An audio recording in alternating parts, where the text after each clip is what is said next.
बिस्मिल्लाहिर्रहमानिर्रहीम। अस्सलामु अलैकुम वरहमतुल्लाहि वबरकातुहू। दोस्तों, उम्मीद करता हूँ आप खैरियत से होंगे। इंशाअल्लाह आज की वीडियो में हम आपको तफसीलन गुस्ल करने का तरीका बताएंगे। तो प्यारे दोस्तों, हम जो भी गुस्ल करते हैं तो वो गुस्ल तीन तरीके का होता है। एक गुस्ल ऐसा गुस्ल होता है जिसको गुस्ल वाजिब कहते हैं, और एक गुस्ल मसनून होता है, और एक गुस्ल इस्तिराहत होता है। जैसे उमूमन आम तौर पर हम गर्मियों में या वैसे भी रोजाना सुबह सवेरे उठकर गुस्ल करते हैं तो इसको गुस्ल इस्तिराहत कहा जाता है। यानी इंसान अपने आप को फ्रेश करने के लिए और पुरसुकून महसूस करने के लिए गुस्ल करता है।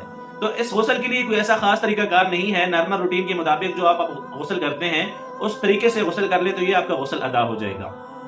दूसरा गुस्ल है गुस्ल मसनून। जैसे जुमा के लिए हम गुस्ल करते हैं या ईदान वगैरह के लिए हम गुस्ल करते हैं, तो वो भी अगर आप नॉर्मल तरीके के मुताबिक जिस तरह इंसान गुस्ल करता है उस हिसाब से गुस्ल करते हैं तो आपका गुस्ल मसनून अदा हो जाएगा। उसमें कोई ऐसी कमी कोताही या कबाहत नहीं है।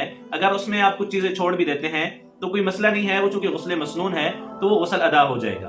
तीसरा है गुस्ल वाजिब। जैसे इंसान जो है जब जनाबत की हालत में होता है, अब जब इंसान जनाबत की हालत में होता है तो उसकी कई वजूहात हो सकती हैं। उनमें से एक वजह है अगर इंसान शादीशुदा है और उसने अपनी बीवी से हम बिस्तरी कर ली है तो वो जनाबत की हालत में चला जाता है, तो ऐसे शख्स पर गुस्ल वाजिब हो जाता है। इसके अलावा भी इंसान की जनाबत की हालत में जाने की कई वजूहात हैं। बसा औकात इंसान ख्वाब में होता है तो तब भी इंसान ऐसी हालत में चला जाता है। तो जब भी इंसान जनाबत की हालत में हो तो उसके ऊपर गुस्ल वाजिब हो जाता है।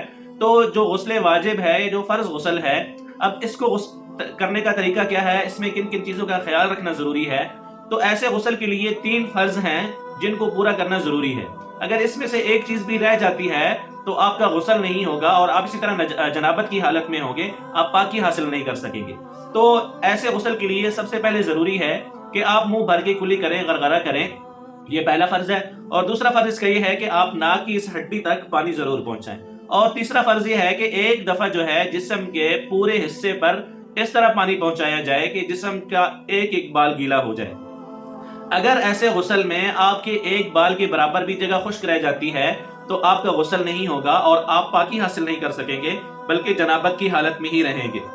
अब ऐसा आदमी अगर उसके बाद वजू करता है और नमाज के लिए जाता है तो उसकी नमाज और उसका वजू नहीं होगा, क्योंकि उसने गुस्ल वाजिब जो है वो सही तरीके से नहीं किया। हम में से उमूमन अक्सर दोस्त ऐसी गलतियां कर जाते हैं, तो इसलिए इन बातों का ख्याल रखना इंतहाई जरूरी है कि जो वाजिब गुस्ल होता है उसके जो तीन फराइज हैं उनको एहतमाम से पूरा किया जाए। तो ये गुस्ल के जो तरीके हैं, मैंने आज की वीडियो में आपको तीन तरह के गुस्ल बताए हैं। एक गुस्ल इस्तिराहत है, एक गुस्ल मसनून है और एक गुस्ल वाजिब है। तो जो गुस्ल वाजिब होता है उसको यानी नजाबत से पाकी हासिल करने के लिए तीन फराइज का ख्याल रखना और उनको पूरा करना इंतहाई जरूरी है। इसके अलावा अगर आप गुस्ल करने लगे हैं तो उसका बेहतरीन तरीका यह है कि आप सबसे पहले अच्छी तरह से अपने हाथ धो लें और उसके बाद छोटा बड़ा इस्तिंजा कर लें, और उसके बाद अपने दांत वगैरह साफ करने हैं तो वो कर लें, और उसके बाद वजू कर लें, और वजू के बाद आप मुकम्मल तरीके से गुस्ल कर लें। ये गुस्ल का बेहतरीन तरीका है। लेकिन अगर कोई आदमी जैसे हम रूटीन के मुताबिक जाते हैं और शावर ले लेते हैं, इस्तिंजा वगैरह बाज औकात लोग नहीं करते क्योंकि उन्हें पता होता है कि हमने इस्तिंजा किया हुआ है और उनको इस चीज की जरूरत नहीं है, उनके जिस्म के ऊपर कोई जनाबत वगैरह नहीं लगी हुई। तो एक आदमी रूटीन के मुताबिक जाता है, अपने दांत वगैरह साफ करके शावर ले लेता है और वो बाथरूम से बाहर आ जाता है तो उसका गुस्ल हो जाएगा, क्योंकि वो गुस्ल इस्तिराहत है या गुस्ल मसनून है। तो इनके लिए कोई इतनी ज्यादा शराइत तो ज़वाबित नहीं है और इतनी ज्यादा चीजों का ख्याल रखना जरूरी नहीं है। लेकिन चूंकि जो गुस्ल वाजिब है वो इंसान जनाबत की हालत में होता है और उसमें पाकी हासिल करना इंसान के लिए इंतहाई जरूरी है। जब तक वो पाकी हासिल नहीं करेगा तो जो इस्लामी अहकामात हैं, जैसे कुरान पाक को पढ़ना या नमाज वगैरह पढ़ना या बाकी जो शराय इस्लाम है वो उनको पूरा नहीं कर सकता। तो इसलिए जरूरी है कि वो गुस्ल करने से पहले इन चीजों का ख्याल रखे और जो गुस्ल के तीन फराइज हैं इनका जरूर एहतमाम करे। अगर इनमें से किसी एक में भी कोई कमी रह गई या छोड़ दिया तो उसका गुस्ल नहीं होगा, और वो जब तक दोबारा गुस्ल नहीं करेगा वो जनाबत की हालत में ही होगा। अब चूंकि रमजानुल मुबारक भी आ रहा है तो बसा औकात ऐसा होता है कि इंसान को रमजान यानी रोजे की हालत में भी जनाबत पेश आ जाती है। या एक आदमी सोया हुआ है रात को और सुबह उठा है तो सहरी का वक्त इतना थोड़ा है कि अगर वो गुस्ल करने जाता है तो फिर उसका जो सहरी है वो उसका वक्त खत्म हो जाता है।